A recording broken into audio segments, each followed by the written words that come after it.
Welcome to the Dynamic Leadership Center's live event where I unpack the tenets of dynamic leadership, a leadership model designed specifically for fast-growing small businesses.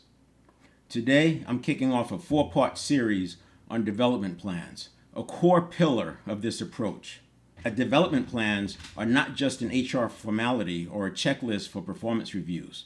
They're a strategic tool designed to grow and scale a small business by systematically building capability at all levels. This is the way I talk about it in dynamic leadership. New employees, mid-level leaders, and senior executives.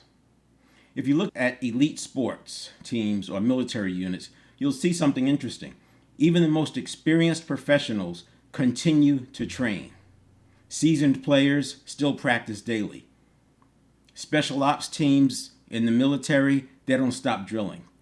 Just because they've mastered the basics doesn't mean they've arrived. They're continuing to hone their craft. Leaders should do the same thing. The same principle applies to business. Growth demands intentional development. However, when many of these best practices were developed, we didn't have the neuroscience that we do today.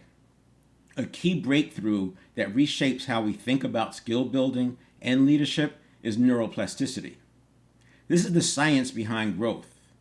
For a layperson, in my opinion, neuroplasticity tells us that the brain we're born with doesn't have to be the brain we die with. For many of us, this challenges what we learned growing up, that intelligence, skills, and abilities are mostly fixed. But today, we know that through deep practice, repetition, and intentional effort, we can rewire our brains to develop new capabilities. Now, deep practice doesn't have to be complicated. It's not just about grinding through hours and hours. It's small, deliberate efforts consistently applied over time.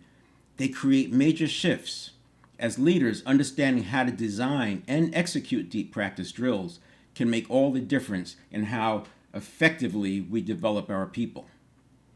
The good news is that for easy hurdles, you can see results after just one set. Yes, I'm using set the same way the term set is used in exercise with sets and reps. Deep practice can be thought of like reps, and it doesn't always take a lot of work. That's the beauty of it. Now, big changes need big work. Just like if you were a sports team preparing for a playoff game, they're going to engage in more drills, they're going to do more work. Or when they're adopting a new set of plays, they're going to have to do more work. Or a player arriving at the team, maybe even an experienced player, they're going to have to do more drills to make the plays second nature. And what does this have to do with growing and scaling a business? Many leaders operate with an action-first mindset, which I admire. It's important, but just as important is eliminating the wrong actions. We live in a fast-changing world where uncertainty is the norm. And while trial and error is part of business, we can reduce the number of iterations needed for success by cutting out known non-starters. That too is a skill. The cone of focus, what you say no to, is just as important. To help leaders navigate growth effectively, today I will introduce the cone of focus, a concept rooted in clarity, discipline, and strategic execution. The idea is simple. Imagine a 30-degree cone, 15 degrees on either side of your core direction, and everything inside that cone aligns with your mission, vision, and strategic priorities. Now, of course, that cone gets pretty wide as you move out, so you continue to reset it. Each year, you now reset your cone and look at what's in there. But because you're making decisions directionally, like a plane on its way to a destination is making these minor adjustments along the way, that's what you do as an organization. But you're doing it with clarity and a common view, a common language. Everything outside that cone, no matter how tempting, distracts from growth and should be avoided. This is why I talk about VUCA. We have to be thinking about threats and we have to be thinking about resistance to opportunities. Instead of reacting to every shiny object or crisis, leaders must define what they won't do before making decisions about what they will pursue.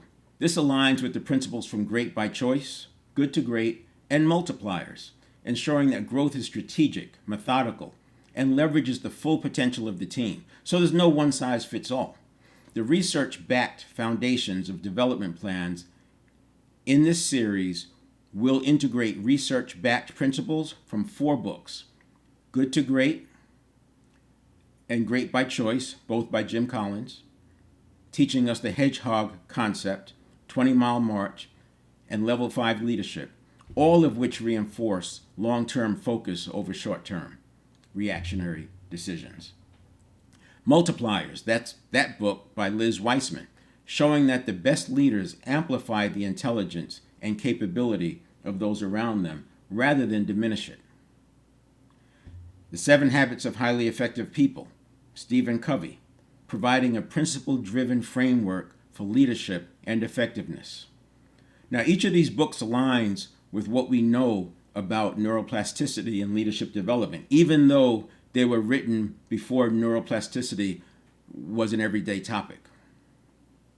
In fact, I don't think I recall seeing neuroplasticity or neuroscience mentioned in any of those books, but it's 100% aligned, in my view. The brain hasn't changed in 100,000 years, but our understanding of how to develop skills and make decisions has evolved dramatically. And that's what makes this such a great opportunity for us. It takes some of the best research that was done, and now we can marry it with the knowledge and skills to be able to adopt skills quickly and effectively, and we can have those things that have seemed out of reach to us. The most successful businesses don't get whipsawed by external forces. Instead, they stick to their 20-mile march, steady, consistent progress, rather than erratic spurts of effort. That comes from Great by Choice, 20-mile march. Embrace the Stockdale paradox, acknowledging brutal realities while maintaining confidence in the long-term success. That's from Good to Great by Jim Collins.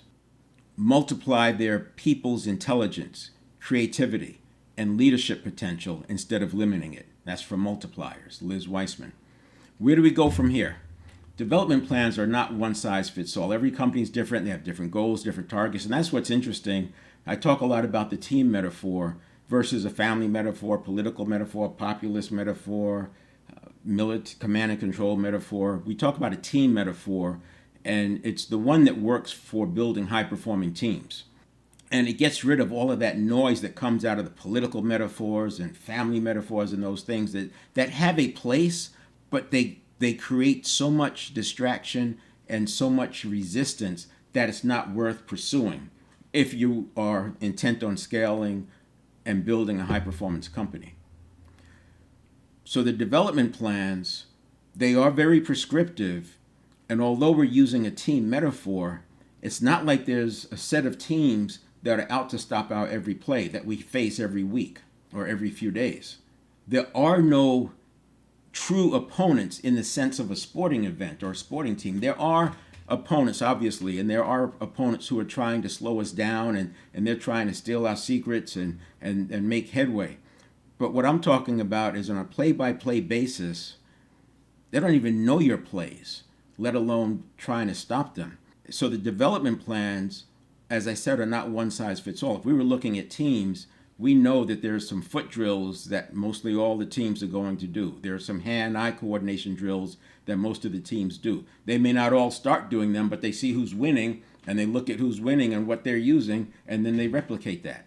These drills, you see them, if you go to team practices, even race car drivers are doing drills for hand-eye coordination and speed, things to speed up their neural pathways firing, as well as getting new neural pathways to fire together. You know, the neural pathways that fire together, wire together. So they're building these connections for performance on the track because we're measuring down to milliseconds now in terms of what it takes to win. So they're prescriptive, but they're grounded in principles that leaders can apply at any stage of business growth. And that in itself is a skill, to be able to develop development plans. It used to be an HR discipline, and there's been so much outsourcing now. In my opinion, a lot of times we've lost some of the development view that HR used to have. Some have no development plans at all because the HR is outsourced and that gap has not been filled. Now, over the next 4 weeks, I'll introduce frameworks and strategies to help you bridge the gap between theory and application. Whether you're using dynamic leadership or whether you just pull some things out of one of these books or I recommend or your favorite book, you can still apply this information I'm providing over the next 4 weeks relative to development plans. Today, I'll be talking about why development plans matter and how the cone of focus clarifies decision making. Next week, we'll get into identifying skill gaps and aligning development plans with your business's needs. Following weeks, we'll get into how to structure and implement effective development plans that actually drive results. In other words, you will get some skill development from watching these videos, and we'll do some illustrations, and I encourage you to try to teach it to someone else, explain it to someone else. This is how you start building. That's a form of deep practice, as a matter of fact. We think about deep practice as muscle memory and repeating a move, but deep practice also applies to thinking. It's the same neural pathways that fire a muscle are the same kind of neural pathways that fire our thinking. Now, you can make some distinctions there as you get really, really deep, but this is not a neuroscience conversation. The same kind of neural pathways, the same kind of myelin, the same kind of synapses and synaptogenesis that is at play with physical things that we've understood our whole lives is also at play with our thinking. You don't teach people and you don't change behavior by telling them or finding new ways to tell them. You do it by drilling, by deep practice, because if 95% of our lives are run by habit, what good is it going to do to impact the 5% with words? Now, we will use words in deep practice, but it's the drill that does it. The same way, whether it's volleyball or soccer, football, tennis, there's habits that players have, and coaches have to break those out of them, and they do it with deep practice. And once it's done, they could step away. They may have to do some tune-ups, but it's not like you have to keep doing that drill over and over and over. Once they get the new neural pathways firing, the old ones literally stop firing, which is synaptogenesis, and now they've got the new skill. And it happens, it's very, very much contained. You can do it in a weekend. For some skills, you can do it in an hour. You can do it in 5 minutes. Others might take longer. But that's part of the understanding of how to apply deep practice. So dynamic leadership is about equipping yourself and your team to succeed in an unpredictable world. The beauty of this approach is that you can apply it immediately from wherever you are and scale it to fit both frontline execution and C-suite strategy. So let's dive in.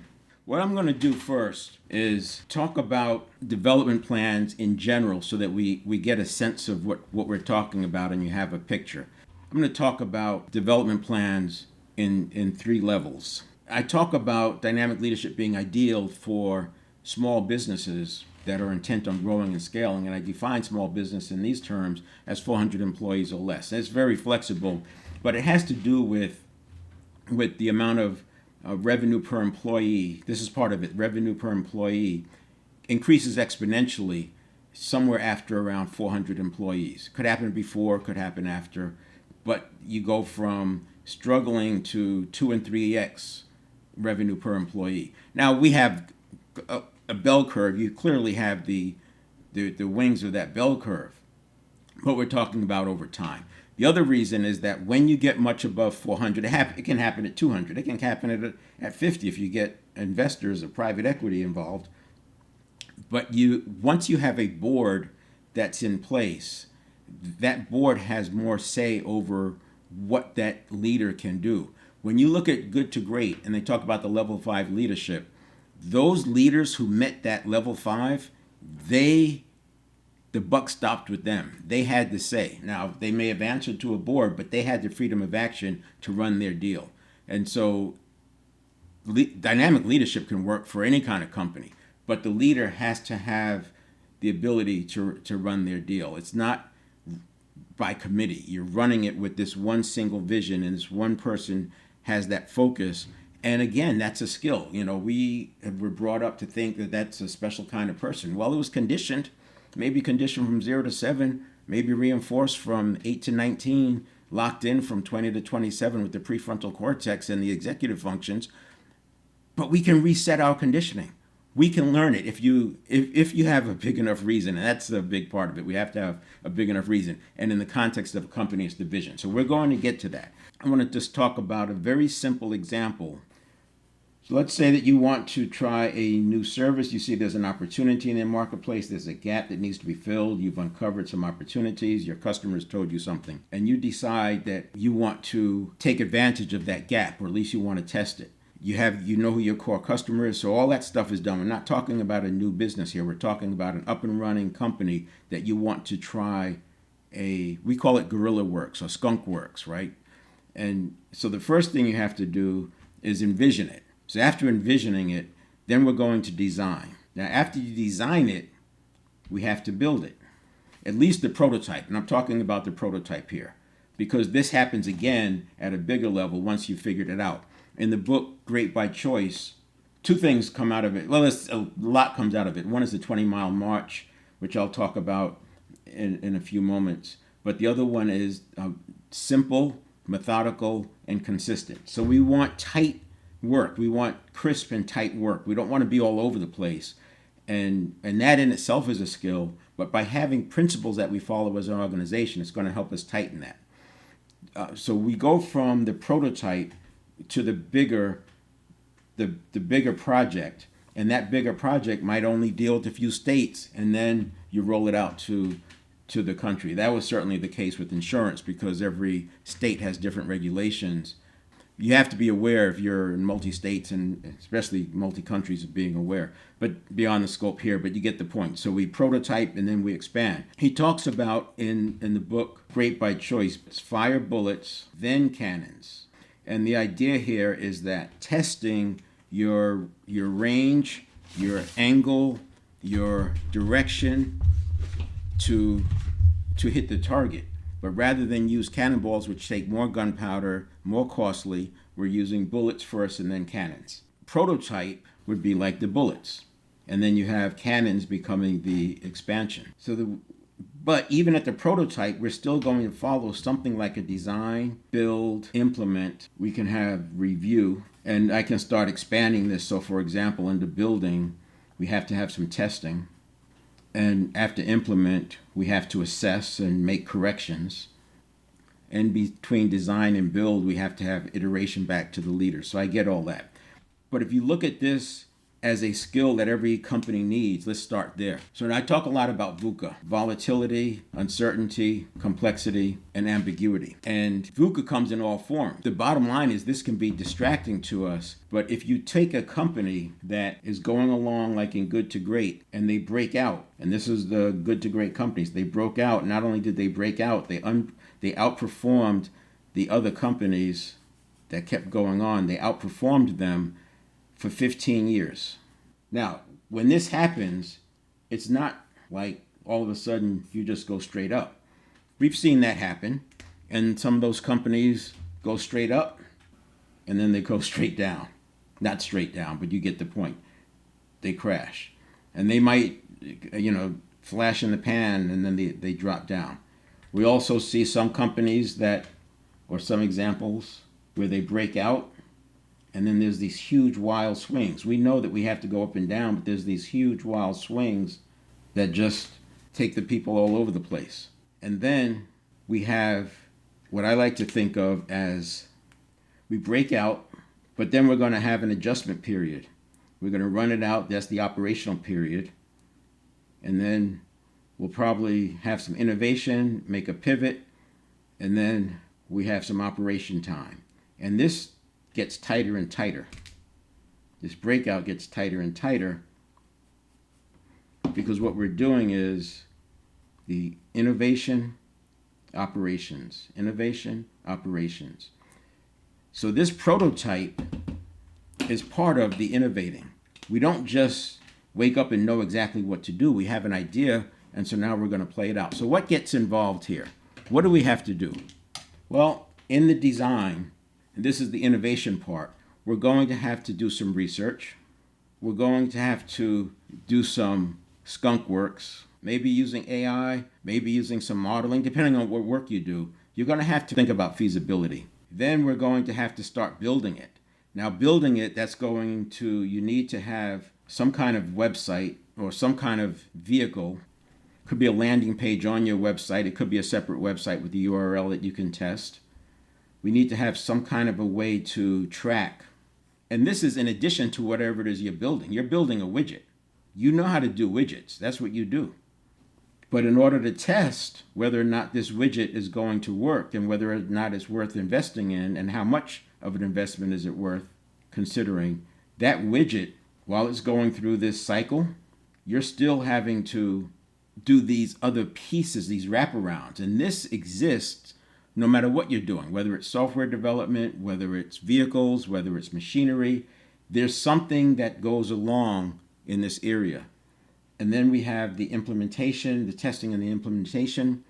And here's where this is design. You have to design this, the implementation. You don't just send it out there. You can, but it's not going to give you the feedback you want. We need change management, and we need to have some sort of an assessment system, because as you're testing, you can't just go out and fix every single thing because you create new problems. You have to have some way of triaging and assessments. And then we have the review. So we have measurement, you have KPIs, and you have to decide what you're not going to do and what you're going to add, right? So continuous improvement. And I'm just throwing this together as an example just to have a conversation about skills. We can approach this idea with looking at skills in different ways. We can say that there's formal education, formal development. For example, you can go multipliers. The book, they have courses that you can take. You can go Myers-Briggs. There's the Franklin Covey Institute has courses and programs you can go to.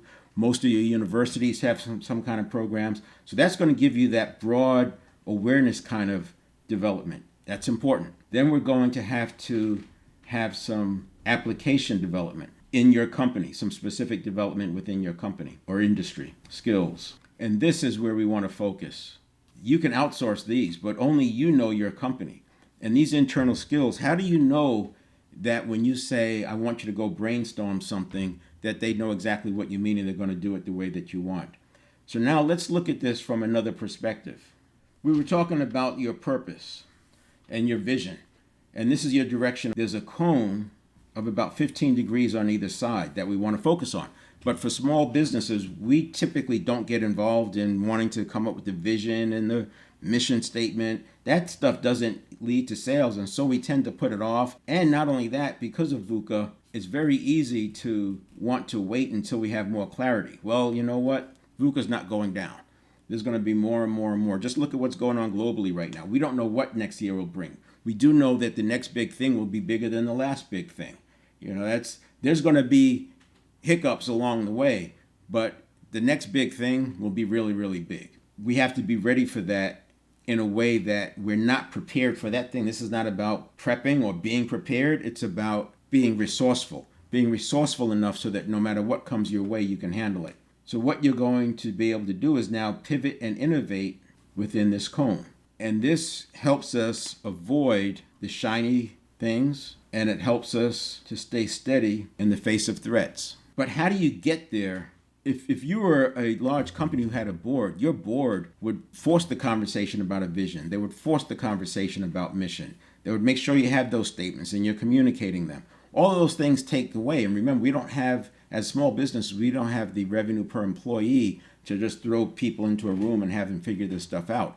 Every time you spend a moment on this, it feels like you're taking a moment away from sales. On the other hand, we know that there's got to be a place where sometimes draining the swamp becomes more important than fighting the alligators. You have to suck it up and drain the swamp, or you're going to be fighting alligators, for the rest of time. So there's that balance. And as small businesses, we tend to put off the draining the swamp. We fight the alligators and do a little draining along the way, but it's like being on the treadmill. With questions, feedback mechanisms, and questionnaires, assessments that you can do internally, and guided conversations, you can determine what you're not going to do. You can start right away by saying, what do you know you won't do? And this could be personal. As the leader, as the owner, you may decide that you do not want to go global. I'm making that up. Or that you do not want to resort to selling online, or that you do not want to have a sales force, whatever. You will not outsource HR, whatever it is, there's some things that you will not do. So you make that list of things you won't do. And then it's not just operating plan, it's also your business model. What are some operating things you won't do, and what are some business model things you won't do? As you get this list, it will inform a cone of what you won't do. And then as you shorten the time frame, you say, what will we not do in the next 5 years? What will we not do in the next year? And then by now you have a fairly good look at what you won't do. And then this can be filled in much more easily, because now you're saying, okay, so based on this, cones here, what are some likely things that are in there that, unless something really bad happens, we're not going to do it, but we'll reserve the right to come back and visit it. But what'll happen is it takes it out of play for your innovation. So this is a clock, 90 degrees from direction of travel. 1 o'clock is actually 30 degrees, as is 11. So what we're talking about is a cone that is essentially between 12 and 1 on one side and 11 and 12 on the other. And that's your cone. Figure out what's outside of it that you're not going to do. Now, when you're innovating, you're just innovating within this space. You're not trying every new thing. You're not chasing every new thing. This allows you to be the simple, methodical, and consistent. That's from Great by Choice, 20-Mile March, Great by Choice, Hedgehog Concept, Good to Great, and I'll throw in the flywheel. So now you can apply these without looking over your shoulder what's going on. Our opportunities and threats, they are coming at us so fast that if we react and change every single time, we're never going to get anything done. It's easier today than ever to ignore all of that and just stay consistent, because no matter what happens, you're going to be in a pretty good place. And I would also make the point about making sure you keep a strong balance sheet. I would be prioritizing a healthy, strong balance sheet, because when big things happen, there's opportunities. So you get the idea. This is how you're going to know where you can pivot, and everybody on the team should know what this looks like. Once you figure it out, I would say you figure it out with your senior leadership team, because where I mentioned the different kinds of development plans we're going to talk about, and I said internal skills, there's also, we've got leadership, sales, and project. Just as some basic ones, we're going to have leadership skills, sales skills, and project skills that you need that capability on your team. You don't want to have to create a whole set of outreach and hire people and go and Upwork and Fiverr, which are fine. It's fine to use those, but to come from idea to market, you can do this. We need to be able to do this in hours, not weeks. And the other thing is, there should be a common language across these. They're leadership best practices. Why should we be messing around with things that are non-starters? Sales. There should be a common language. Your executives, in my opinion, should know how to sell. It doesn't mean they're going to be as good as the people on the frontline sales, but we don't need to get marketing and sales involved and come up with the new scripts and all that just to test this product, when you can have a person on your team know enough about sales that they can go out and sell the thing themselves, or somebody on the team can go out and sell it themselves. Maybe not at a 100% level, but certainly at an 80% level, which is enough to get the feedback. And then you have to have the basic project skills. Obviously, you'll be hiring probably a project manager or using a project manager once the work gets underway. But to do the initial work, somebody who just has a working knowledge of getting from A to Z in terms of a prototype. So all of those skills you want to have, and you can do this in laps. So, you don't have to become expert at every single thing. But I do think we want to have common language. I do think we want to have specific protocols, methodologies, etc. So you don't have one person running out of a family metaphor and another person trying to run out of a command and control metaphor. And when you bring somebody in, now you have a game plan. So what we'll be talking about is the person comes into the organization. There's things that they have to know within the first 3 months. Now, most of you probably have something along these lines already, because there's requirements. There are HR-related requirements, whether it's harassment, violence in the workplace, these kinds of topics have to be covered, compliance. But what do you require? There's some things that have to happen in the first 6 months. This is true for brand new employees, and it's true for senior people who have experience. They still have to learn your organization. They have to learn your playbook. They have to learn your language. They may have the skills, so while the new person may have multiple touches in that first 3 months, for the experienced person, they may be just 2 touches, one at 3 months, one at 6 months, and there's some skills that they've got to cover. Some of these skills can be done online to get you thinking, shouldn't your executive team, at least half your executive team, your Senate leadership team, be able to speak on camera effectively at a moment's notice, or you want to test something, or you have to get out ahead of some messaging? You don't have to wait until you get to a studio. There should be somebody who understands how to set up a pop-up studio really quick, and you should have multiple people on your team who can speak on camera. That should already be done. That's a skill that people can learn. You need to brainstorm to figure out where we should go, what direction we should take. Brainstorming is a skill. Now, it's a simple one. You may think everyone knows how to brainstorm, but when it comes to facilitating a powerful brainstorming session, there's an effective way, and I can tell you some ineffective ways. Being able to write copy. How about using artificial intelligence? Everybody can say, I know how to use artificial intelligence, but there are effective ways to use it, and there are ways that are not so effective. And you want to make sure that the people know those effective, the best practices. And you can do each one of these as deep practice skills. That's what we'll talk about in the next 3, is identifying the gaps and then applying deep practice for the skills. And then we have the 2 years. And the 2 years, that's my going in position where the development plan stops. But even for an executive, if you follow the belief that says everybody you hire, you should be hiring them to go 2 or 3 levels from where you hire them, you can see what can fill in this 2-year development plan. You are getting them ready for these other positions, and it'll morph and change. It'll adjust. That's why you have checkpoint meetings and all that. But I think that with a half-hour conversation, we can probably come up with 2 to 3 things in the 3 months, 2 to 3 more things for the 6 months, and another 3 or 4 things for 24 months, and be a half-hour conversation. And then you can flesh it out from there. So I'm going to leave it there. We'll start next week. We'll talk about the identifying priorities and connecting those to gaps so that you can begin to think about what those development plans look like. But I want to focus this on your playbook, what you know as a leader, and then looking at ways to do testing. I'll also incorporate why and how we're applying good to great and great by choice. There are tools that you have and you don't need to reinvent the wheel. So that's my story.